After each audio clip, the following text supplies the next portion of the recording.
코딩은 한 줄도 모릅니다. 그런데 말 한마디로 이런 프로그램을 만들었습니다.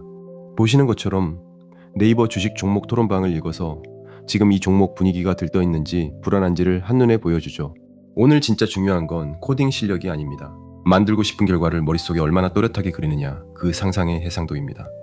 지금은 또렷하게 상상한 것이 그대로 현실이 되는 시대입니다. 주제는 한 문장입니다. 결과물부터 생각해서 만든다. 무엇을 만들지 그 결과를 머릿속에 먼저 또렷하게 그리고 도구는 그 다음에 부리는 것입니다. 오늘은 이 순서로 갑니다. 먼저 만들 결과를 미리 그려보고 그 그림으로 질문지를 써서 작업 지시서를 만들고 그 지시서를 코덱스에 건네 프로그램을 만들게 한 뒤 마지막으로 완성된 앱을 직접 실행해봅니다. 우리가 만들 결과를 먼저 또렷하게 그려보겠습니다. 화면에는 카드가 4개 뜹니다. 첫째 관심도 요즘 글이 얼마나 늘었는지를 봅니다. 둘째, 감성, 떡상이나 가자 같은 들뜬 말과 셋째, 키워드. 사람들이 가장 많이 입에 올린 단어들입니다. 넷째, 도배. 같은 사람이 글을 반복해서 올리고 있는지를 봅니다. 이 4가지면 분위기가 한눈에 들어옵니다. 여기서 코덱스는 챗GPT 안에서 직접 컴퓨터를 다뤄 프로그램을 만들어주는 인공지능입니다. 그런데 여기에 정교하게 작업 지시서를 써서 시키는 일, 처음엔 막막하죠. 그럴 땐 거꾸로 AI에게 물어보게 하는 방법이 있습니다.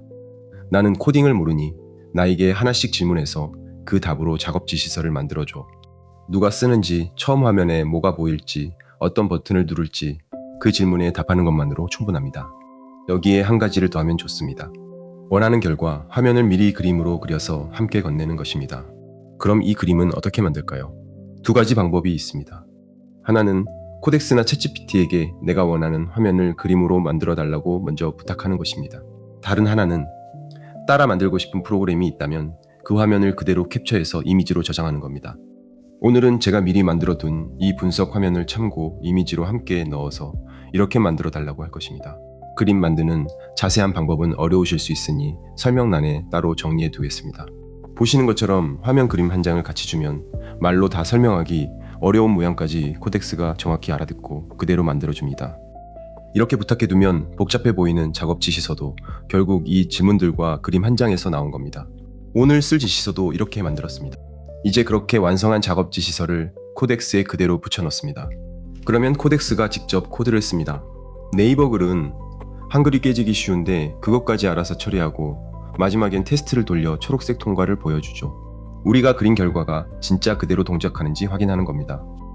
게다가 작업 지시서에 타울이라는 단어 하나만 들어가면 복잡한 설치 과정까지 코덱스가 알아서 해서 인터넷 사이트가 아니라 컴퓨터에 설치해 쓰는 진짜 앱이 됩니다. 어려운 건 대부분 코덱스가 합니다. 우리가 한 건 결과를 또렷이 그려 말로 전한 것뿐입니다. 이제 코덱스가 만든 결과를 직접 써보겠습니다. 먼저 코덱스가 함께 만들어준 설치 파일을 찾아 한번 실행하면 인터넷 사이트가 아니라 내 컴퓨터에 깔리는 진짜 앱이 됩니다. 설치를 마치고 앱을 열어 삼성전자 코드를 넣고 분석 버튼을 누르면 잠깐 사이에 카드 4개가 채워집니다. 이 카드들이 뭘 보여주는지는 앞에서 미리 그려봤죠. 그대로 나왔는지 빠르게 확인만 해보겠습니다. 관심도, 감성, 키워드. 그런데 하나, 처음 그림과 다른 데가 있습니다. 첫 번째 관심도 카드는 그림에서는 날짜별 막대 그래프였는데 실제로는 활성화 정도를 보여주는 막대 하나로 나왔습니다. 이렇게 처음 그린 그림과 똑같이 안 나오면 AI와 다시 핑퐁을 치듯 대화하면서 고쳐갈 수 있습니다. 오늘은 여기까지 보여드리겠습니다. 오늘 우리는 코딩을 배운 게 아닙니다. 만들고 싶은 결과를 또렷하게 그리고 그걸 말로 전하는 법을 배운 겁니다. 한 가지만 분명히 하면 이건 투자 추천이 아니라 분위기를 읽어주는 도구이고 판단과 책임은 언제나 본인에게 있습니다. 그리고 한 걸음 더 나아가 보겠습니다. 이제는 상상의 시대입니다. 또렷하게 상상한 것이 현실이 되는 일이 점점 쉬워지고 만드는 과정은 자꾸 생략되고 있죠. 그래서 정말 중요한 건 기술이 아니라 내가 원하는 걸 얼마나 또렷하게 아느냐, 그 상상의 해상도입니다. 그런데 바로 여기서 오래 살아오신 분들이 가장 강합니다. 결과가 무엇인지 평생 온몸으로 겪어오셨으니까요.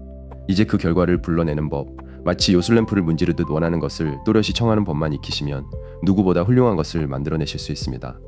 그런 시대에는 은퇴라는 말도 점점 의미를 잃어가겠지요. 명성심재는 그 상상의 시대를 함께 준비해 나가겠습니다. 명성심재였습니다.